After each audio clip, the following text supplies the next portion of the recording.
Hello, everyone. I'm Ian Murray. I am the president of SpotOn Productions. Welcome to another episode of the SpotOn Spotlight podcast.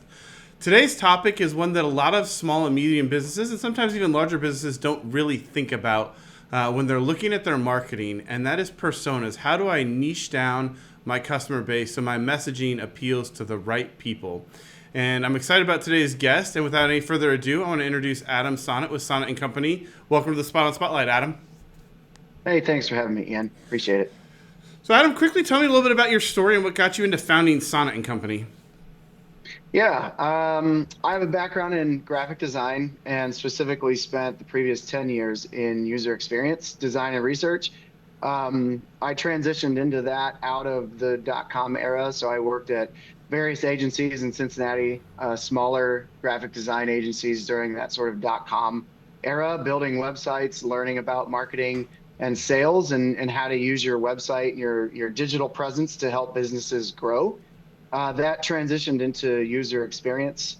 I worked at some bigger companies here in Cincinnati, helping build products to supply data to our larger companies. Data is only as good as the interface allows it to be.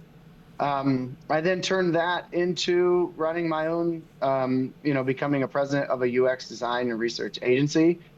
That's sort of where the Sonnett and Co. comes in. I was thinking, once that was done, I was thinking to myself, like, how can I combine my passion for design and research and understanding what users want and helping small businesses grow? I got the chance to help build a business.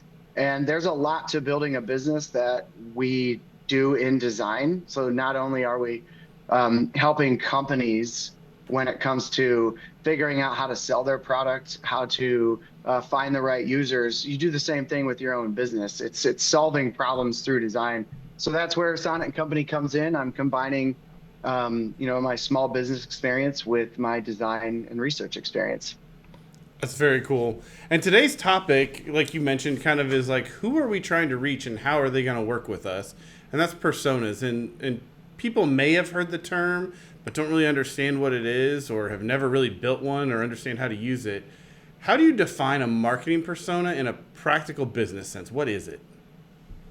So a persona is semi-fictional, right? So they're not a real person. So a persona is a grouping of demographics of someone who buys your product or your service. So it's based in your reality, though. That's why I said semi-fictional. So it's not real, right? They're not a real person. They're combinations of all the different people that buy from you. Either you're looking at their demographics, you're looking at their buying behaviors, you're looking at their pain points, and then you're creating a version of that person that sort of groups all those things together so that you can then start to target from a marketing and sales perspective who buys from us and how do we then reach them, right? So we know who buys from us.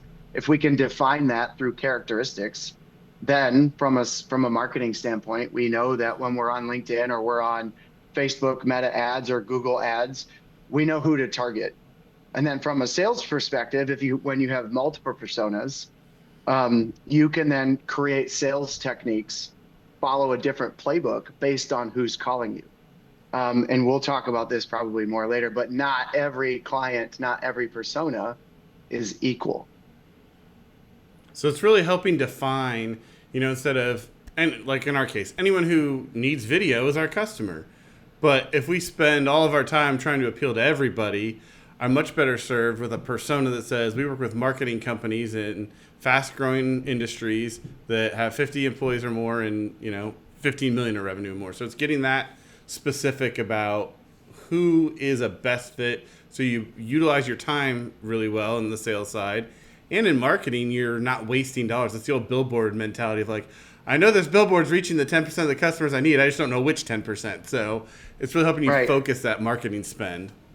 Right. And some of the things we talk about with clients are if you're selling to everyone, you're selling to no one, right? So that's what you just said. So we want your sales and marketing teams to be focused, and the persona is that baseline for that focus. You don't want to be selling to, if you're a plumber, you don't you're not targeting the digital product manager, right? With your advertising. I mean, that's a huge, right. That you would never do that, right? As a plumber, you're going to be very specific with who you're targeting. And if the digital product manager calls you, you don't want to take that call, right? Because you're not going to sell them your plumbing Right. services. I mean, maybe they have a leak in their house. It's possible, but not a Maybe. core customer. So why do you Yeah. think so many small and medium-sized businesses overlook personas, or even though they understanding who the buyer is so critical, but why is that overlooked so frequently? I think it comes back to sort of the fear or like losing a sale mentality. So with small businesses, sales are your lifeline. If people aren't calling, then you can't make money. And so the age old fear of every call matters, every call is equal. And so like it that's part of what gets missed. So like not all clients are equal, right? So Mm-hmm. everyone should experience a great service when they engage with you or your team or your product or the product service that you're providing. But when they call, we need to understand, are they going to buy from us or not? Right. And so like again, it goes back to just really understanding who's calling and how much time and effort we should spend getting into it. So it's overlooked because most of the time small businesses don't spend the time to understand the data, right? We don't spend the time to understand when client type X calls, this is how much money they spend. Or when client type Y calls, it takes 4 months, to make the sale. And so like if we can start to track that data and apply it to personas when the phone rings or when the email comes in, we can quickly put them in a tier to understand, hey, sales team, we should be spending X number of time with this person. We should be hand holding them. We should be walking them through versus maybe we're not the right fit. And that's okay, right? That's okay if they're not the right fit because we are very specialized. All of us in our businesses are very specialized in what we offer. It's okay if someone doesn't buy it from us, right? We have to be okay with that. I think that's a really, really important point. Is not every customer is a good fit. It's okay to say no to people because my experience, sometimes those customers like they call, they're ready to buy, but if you take that job, it's going to be a really long, arduous process because they just weren't a good fit for your organization from the beginning. Yeah. So, just as much as who to say yes to, who to say no to can be equally important with understanding Right. those personas. Right. So talk to me about, or walk me through kind of the difference between marketing to a low volume customer and marketing to a true dream client, and how that should change a company's time and their content strategy when it comes to marketing. All right, so we'll play through a scenario here, which sort of will help sort of ground us. So imagine we're in specialty trades and this can apply to really any business, but in this case, we're gonna assume we're in a specialty trade, and we install custom cabinetry. So from a sales perspective, you absolutely want to treat every client with high level white glove experience, Mm-hmm. right? But let's call me Adam Homeowner. When I call or I email and I'm looking for custom cabinetry, how many times am I going to redo a kitchen and put in custom cabinets in my lifetime? What's the lifetime value of me as a client? My persona as I'm homeowner persona in this It's case. probably low. I mean, you do it once, maybe twice in your life. Right. Once or twice, right? But imagine if now I call or I email and I'm Adam Home Builder, right? How many homes am I going to be building over the next 5 to 10 years, right? So Adam Homeowner, maybe one or two times I'm going to buy from you in 1 or 2 years, In once a or twice lifetime. in a 10-year period, maybe even in my lifetime, 30 years. If I buy my forever home, I've only going to redo my kitchen once. But if I'm Adam Home Builder, I might build 30 homes a year. I might build 100 homes a year. So from a sales and marketing perspective, who should we be targeting? right? Adam Home Yeah. Builder is a much better target for us. Adam Homeowner is a great client, and Adam Homeowner is a baseline, and we wouldn't have our business and we wouldn't exist if we didn't have both homeowners and home builders. My point is saying we should be focused on the content marketing strategy, and our sales strategy should be, how do we usher along? How do we create better relationships? How do we find more Adam Home builders? Because I have an exponentially larger opportunity, to sell to. Yeah. That doesn't, again, that doesn't mean me as a home owner isn't a great client, because I am. And you will continue to take my call. But again, from a pure marketing standpoint, we should be targeting those personas like the home builder.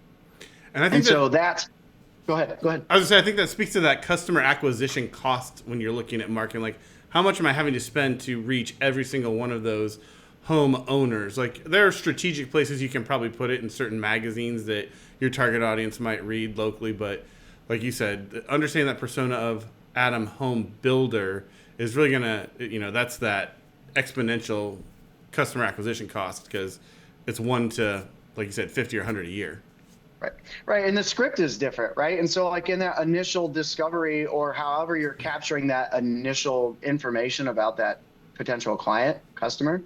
So like a intake form on your website, what that can help quickly deduce the persona.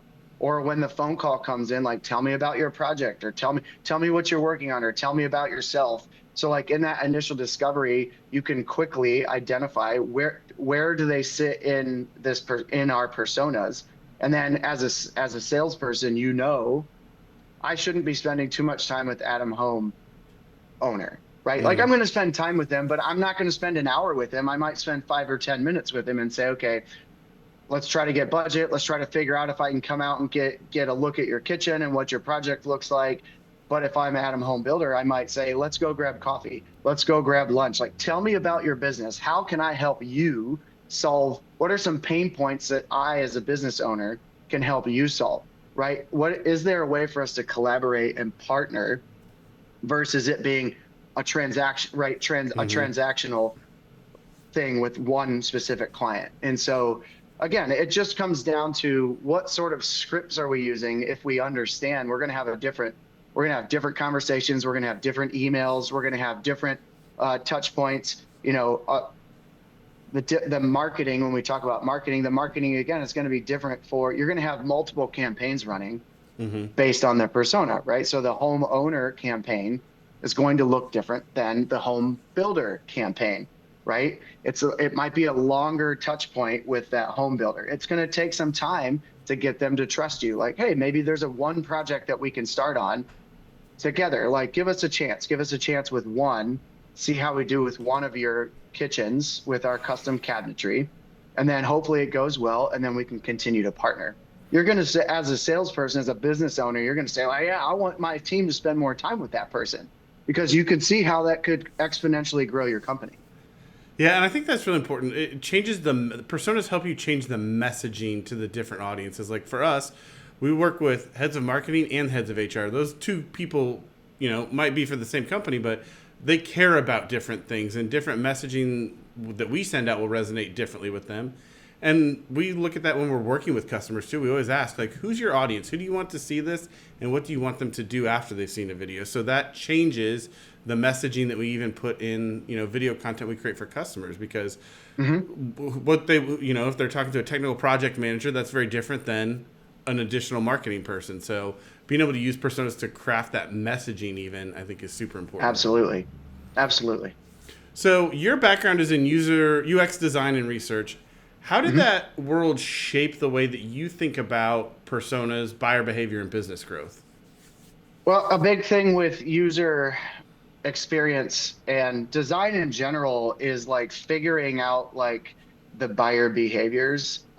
So when we're talking about digital products, a lot of times what are the touch points, or how is the full client journey or customer journey with your specific product or service? And I think those touch points or those friction points that are either purposefully added for example, like when you're going to do something destructive in a digital experience, you'll always see a friction point that says, "Are you sure you want to do this?"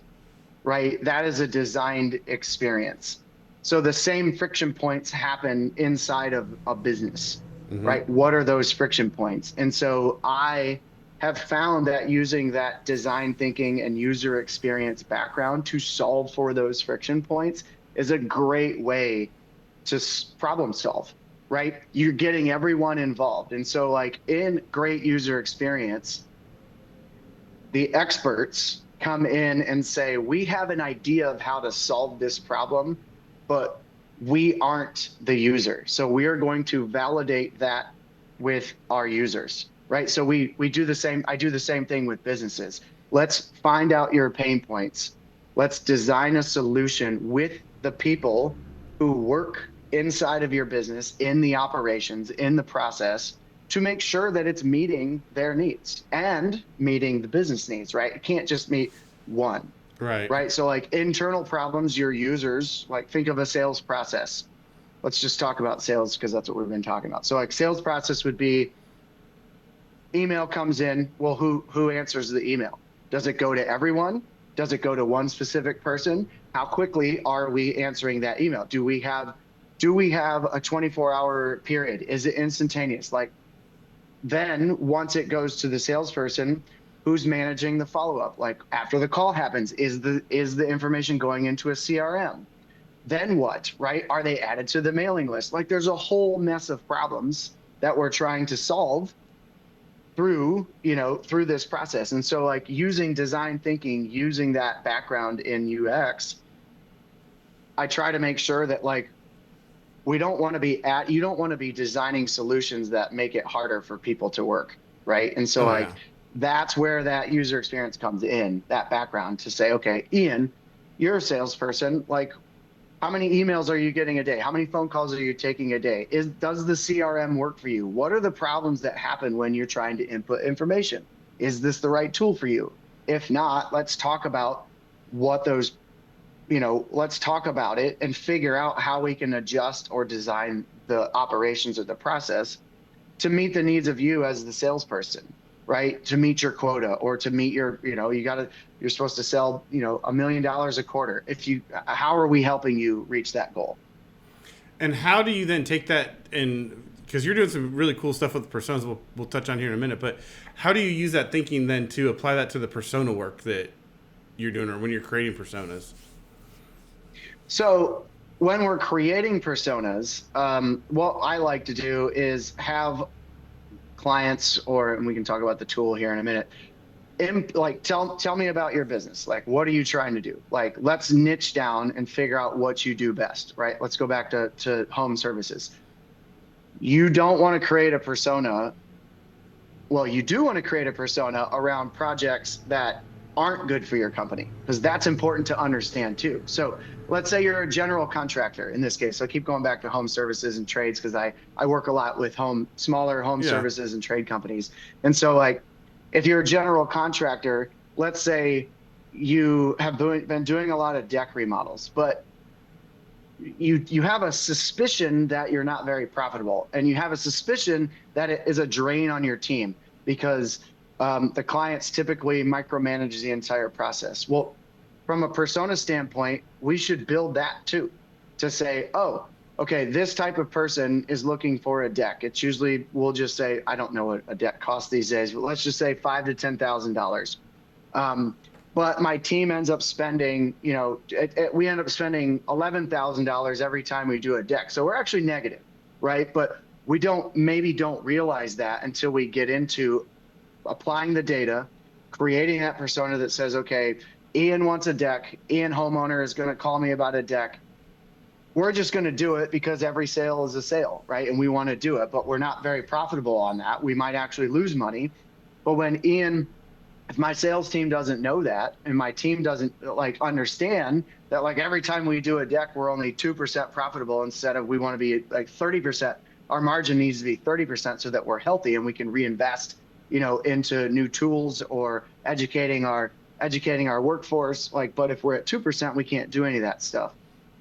So the same thing goes for good projects, right? So like, let's talk about what our team gets a lot of energy out of. What they trust the client trusts our expertise. We're very profitable. So like that same general contractor, we're 20, 35% profitable on kitchen remodels. Well, we want to target from a persona standpoint, we want to target Ian, the homeowner who wants a kitchen remodel, not a deck, right? And so like those are ways that we're using sort of the user experience, and the understanding of where the clients are, where our team is, so that's how we're built. That's how I'm building those out. Is understanding your business, understanding your service lines, getting input from your team, understanding the profitability, and then feeding that back to you to say, okay, these are types of personas that buy from you. You have to decide then as a business owner, do we want to continue doing decks at 5% margin, or do we want to do kitchen remodels at 30% margin? It's a way to sort of start framing in the business in an easier way for everyone to understand. Yeah, and I think that's a good point too about that opportunity cost. Not all opportunities are equal. If your team, instead of doing those decks and only making 2% margin on them, could be using that same amount of employee time and company time to do a 30% project, that's a huge opportunity cost difference between the two of those. And that 30% really lets you prove out your unique value, what your company and your people are really, truly good at compared to the marketplace. Because deck seems like a low, I don't want to say low skill, but it's an easier potentially type project than designing and remodeling a whole kitchen and all the things that go into that. So right. Yeah, exactly. Like you nailed it, right? There's potentially there's higher value work that you want to potentially be in. And so if you can identify that and quicker, right? Like when someone calls, we're gonna tag them as this type of persona. From a sales perspective, again, we want to make sure we're doing full on sales, but again, it comes down to how much time should we be spending? Do we have time to do we have the capacity to do this project? Yes or no? And if not, maybe we say no, right? Because we're targeting higher margin, higher value work, whatever that is. Yeah, and if I've always heard this too. If you're really busy and that project comes in, you give them a price that, if they do go with it, maybe helps you fit that margin a little bit better. Like, hey, we're really busy. Right. We could do it for this, but that way your team is still hitting that business side of it to make sure you're getting better margins, better value. Right. So we've talked a lot about kind of personas and how to use them, but are there some like key ingredients that make up a strong persona, or like the 5 must-have things that should be in a persona when you're looking to create that make it actually useful? Yeah, I think you got to start with demographics. So like you want to start with an age range. You want to start with locations. You want to have an understanding of what I don't even want to say that I can say that, because it depends on the vertical or the market you're in. So for example, a bank cares about different demographic information than a creative service agency or a production agency or a manufacturing, right? So like the demographics are important, but what make up those demographics to the specific buyer or the persona is bespoke. Funny word, but I love that word. We use that all the time. Right? It matters to your specific business, and so like I can't say which demographics are important, but you will have demographics that sort of bubble up. If we go back to specialty trades, it typically is your normal humanized demographics like age, location, how much money they make. Do they where are they in their careers? Are they retired? Are they just starting out? Do they have kids? So those sorts of things matter when we're talking about specialty trades, but maybe that's not such important when we're talking about a digital product, like something that, like in financial technology, like a fintech product. They might not care so much about demographics. They probably care about income, but they maybe don't care as much about like, do you have kids? I mean, maybe they do. It just sort of depends. But the other things that I care about, like when we're talking about personas, are what is their psychology? Like, what are the things that trigger them to buy? What are the things that trigger them to not buy from you? Like, how can you start to understand those things from a persona standpoint? what are their pain points? Like from a persona, like you're trying to solve your client's pain points. If you don't understand them, then you're never going to be able to reach them. You're never going to solve them. So like, what are the things that they engage with? Where are the other places that they're searching? Who are the competitors that they're looking at? What are the different market influences that they care about? Like, are there adjacent things that they're purchasing at the same time? So like, we'll talk about a bank. Typically they tag checking and savings accounts together. So like a persona for a bank might be like, well, you don't want to just look for checking. They're probably also thinking about a mortgage. And so like, are there ways that we can market around those different categories at the same time? But again, there isn't just like a one size fits all persona demographics. It really does come down to your business, the specific service lines that you provide, and then the goals that you have around those particular projects. Again, from banks to trade companies to digital products, there's not a one size fits all like sort of demographics in sense, but those other things certainly matter. And they're going to be very specific. Yeah, I like that point too about like other places they show up or other things that they're buying that kind of are similarly aligned. I've got a friend that works in the automotive industry, and he always talks about like they get very specific, like soccer moms, 28 to 35 years old, that like picking up Starbucks on their way to soccer practice, like very specific things. And Kevin, you and I both know Kevin Raines. Kevin Raines talked about that when he was doing marketing. He had a persona that's like, where are my customers hanging out? He had auto body shops. Well, they're also hanging out in mechanic shops, and mechanics see customers a lot more than you do. So, you know, how often do you wreck your car and need a body shop? Hopefully, maybe once in your life. That's a great example. And we were at that together when he was talking about that. And I'll share his story. Hopefully he doesn't care, but his example was when he owned his body shop, he used the single car owner. How many times do you wreck your car, right? Adam wrecks his car maybe once, hopefully never, right? But he was across the street from an auto dealer. And so what was his marketing strategy? He started marketing and talking and creating a relationship with the dealer across the street because they didn't do body work. Yep. And so like once he created that relationship with the dealer, that was like a light bulb for him, right? Like, I can do this.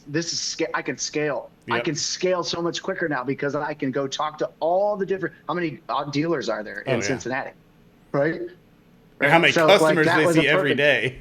Exactly that. So have those relationships bring you the clients and the customers, right?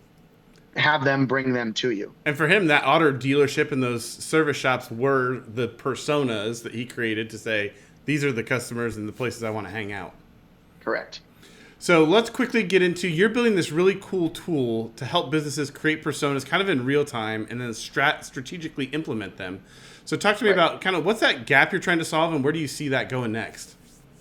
So the gap is what we've been talking about is that not most, I don't want to say much. I don't want to speak for everybody. The clients that I've worked with over the past couple of years don't have that full understanding of that persona. They haven't been able to build them because that's not something that they are experts at, right? They're experts in their trade. They're experts at video production. They're experts at creating digital tools. They're not necessarily experts at sales and marketing. And so I have found that there's this gap in the marketplace that this is going to allow people to build them relatively quickly because persona creation can be expensive. Let's be honest. Like you hire a traditional, marketing agency or a research company, you're talking, 5 figures plus minimum to create personas because they really deep dive and they give you that sense of like, here's a deep understanding of your business. We got to learn everything about you. We got to learn everything about the people who are trying to buy from you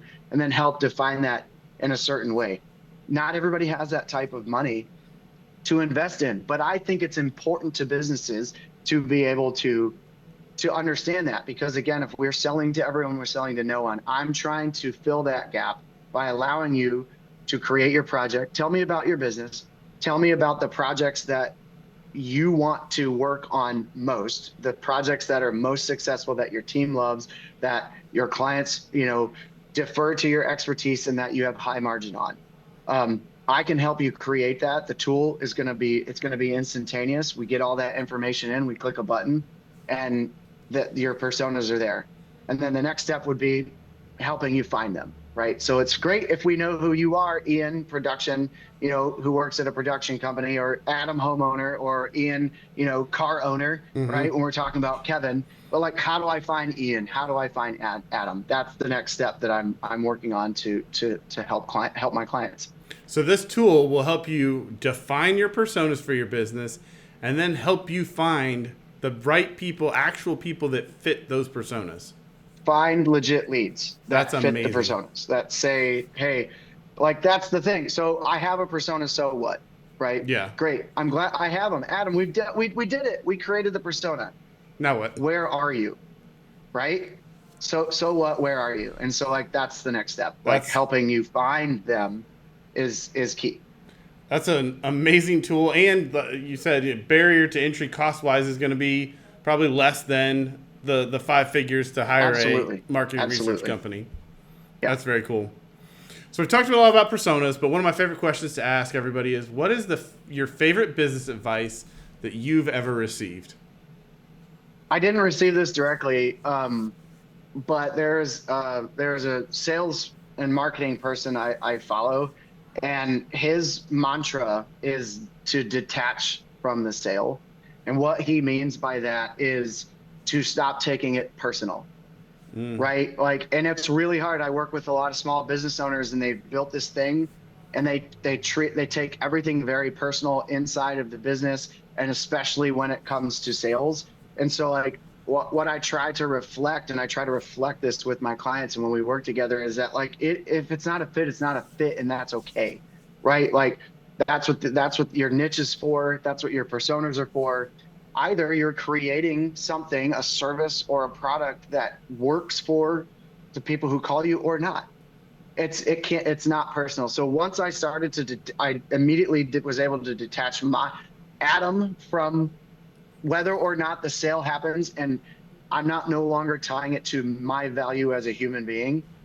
Man, like, weight lifted off my shoulders, and it's like I could quickly move on. It's not that it doesn't hurt, right? Oh, yeah. Of course it hurts, especially when you're in sales, you want to win all the time, but sometimes it's just not the right fit. So, like, when you can quickly move on from that, I found that to work across beyond sales, right? Like, try to detach my personal self and worth and value to the outcome in business. It's helped.